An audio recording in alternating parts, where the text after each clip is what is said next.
Hello everyone, कैसे हैं friends. आशा करते हैं कि आप लोग अच्छे होंगे।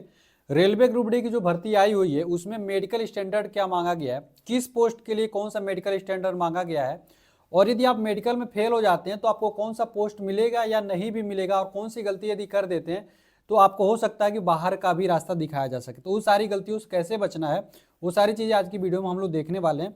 हम लोग ये भी देखने वाले हैं कि कलर ब्लाइंडनेस वालों के लिए कौन सी पोस्ट है। बहुत सारे स्टूडेंट ऐसे कमेंट करके पूछते हैं, सर हम कलर ब्लाइंडनेस है तो रेलवे ग्रुप डी की कौन सी पोस्ट के लिए अप्लाई कर सकते हैं।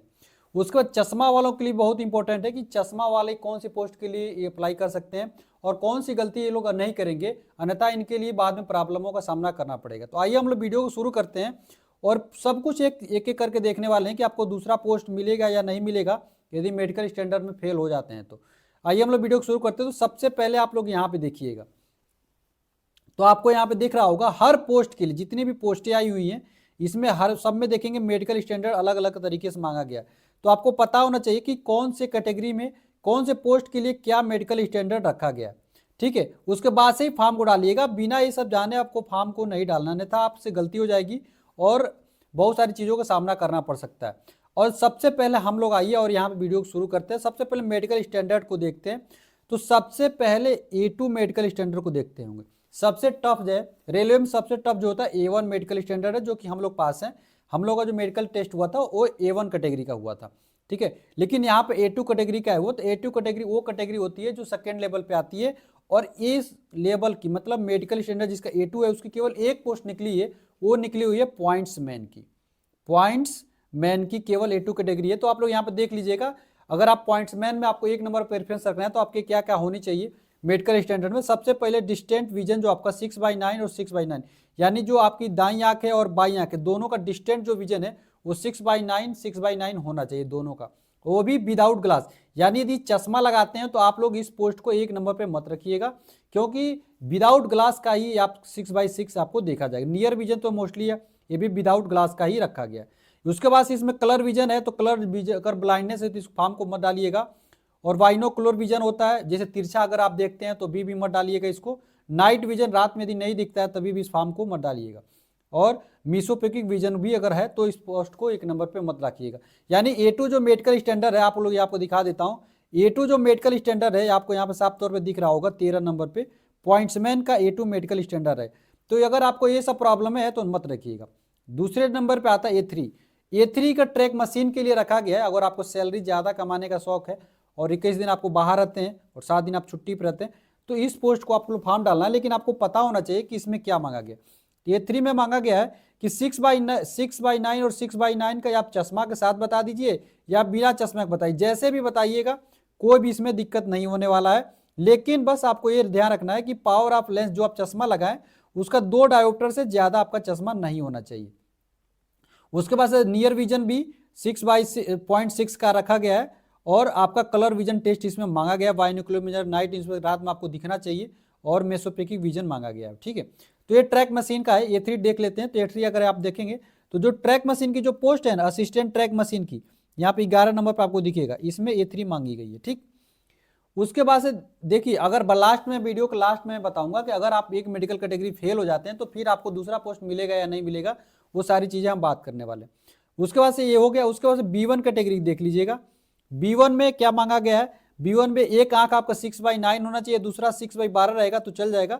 और चश्मा लगाएं लेकिन पावर आपका डायोप्टर 4 डायोप्टर से कम नहीं, जो चश्मा है आपका 4 डायोप्टर से ज़्यादा नहीं होना चाहिए। इसमें भी कलर विजन मांगा गया है, और binocular vision, night vision, mesopic vision, ये सारी चीज़ें आपके पास मतलब आंखों में होना चाहिए। इसमें कोई भी दिक्कत नहीं है। B1 कैटेगरी की, अब B1 कैटेगरी में कौन कौन सी पोस्ट हैं वो आप लोग देख लीजिए। तो B1 कैटेगरी में ट्रैक मेंटेनर है, तो ट्रैक मेंटेनर को तो सबसे लास्ट में रखना है। उसके बाद से B1 कैटेगरी के असिस्टेंट TRD B1 कैटेगरी का इसमें रखा गया है। उसके बाद से B1 किसका असिस्टेंट ट्रेन लाइटिंग AC में जो जर्नल सर्विस है उसको आपको रखा गया B1 कैटेगरी में। उसके बाद से और देखेंगे B1 कैटेगरी में कौन कौन से, तो असिस्टेंट पीवे की जो कि आपको 13वें नंबर पर रखना है, इसमें भी B1 का मांगा गया। उसके बाद असिस्टेंट ऑपरेशन में B1 मांगा गया है जो कि जनरल सर्विस है। B1 कैटेगरी आप देखेंगे असिस्टेंट लोकोसेट में भी है, और असिस्टेंट लोकोसेट डीजल इलेक्ट्रिकल दोनों में मांगा गया है। उसके बाद असिस्टेंट ब्रिज में भी B1 कैटेगरी को मांगा गया है, असिस्टेंट ब्रिज वाले में भी। उसके बाद से सिग्नल में अगर लाइन कर्मचारी पे आते हैं, लाइन में सिग्नल डिपार्टमेंट में आते हैं तो आपको वहाँ पे भी B1 मांगा गया है, यानी आपको B1 आपके पास मेडिकल स्टैंडर्ड होना चाहिए। तो ये सारी चीज़ें हो गई जो कि आपको कलर विजन यदि है तो आप ये सारी पोस्ट आप लोग नहीं डाल सकते। B2 की तो कोई आई नहीं है तो B2 को छोड़ ही दीजिए। अब बात आती है कौन C1 और C2 की। तो जिस भी पोस्ट में अगर आपके पास देखिए यहाँ पे सबसे छूट इसी में दी गई है कि यदि डिस्टेंट विजन आपका 6/12 है और 6/18 है तो आप बिना चश्मा का देख सकते हैं, चश्मा का देख सकते हैं, कोई भी दिक्कत इसमें नहीं है। और चश्मा कोई भी नाइट विजन कोई भी इसमें दिक्कत नहीं है, यानी कलर ब्लाइंडनेस यदि आपके पास है तो आप लोग कौन कौन सा पोस्ट डाल सकते हैं वो सारी चीज़ आप लोग देख लीजिए। अगर आपके पास कलर ब्लाइंडनेस है तो असिस्टेंट ट्रेन लाइटिंग का आप C1 प्रोडक्शन यूनिट में डाल सकते हैं। असिस्टेंट ट्रेन लाइटिंग और AC का भी आप लोग जनरल सर्विस में डाल सकते हैं क्योंकि इसमें C1 मांगा गया है। उसके बाद और आएंगे नीचे तो यहाँ देखिए असिस्टेंट ऑपरेशन में भी प्रोडक्शन यूनिट में भी फॉर्म डाल सकते हैं। वर्कशॉप वाली पोस्ट प्रेफरेंस को 1 नंबर पे रख सकते हैं।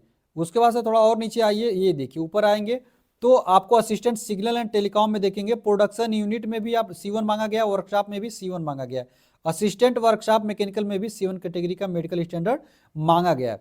ठीक है, कोई दिक्कत नहीं।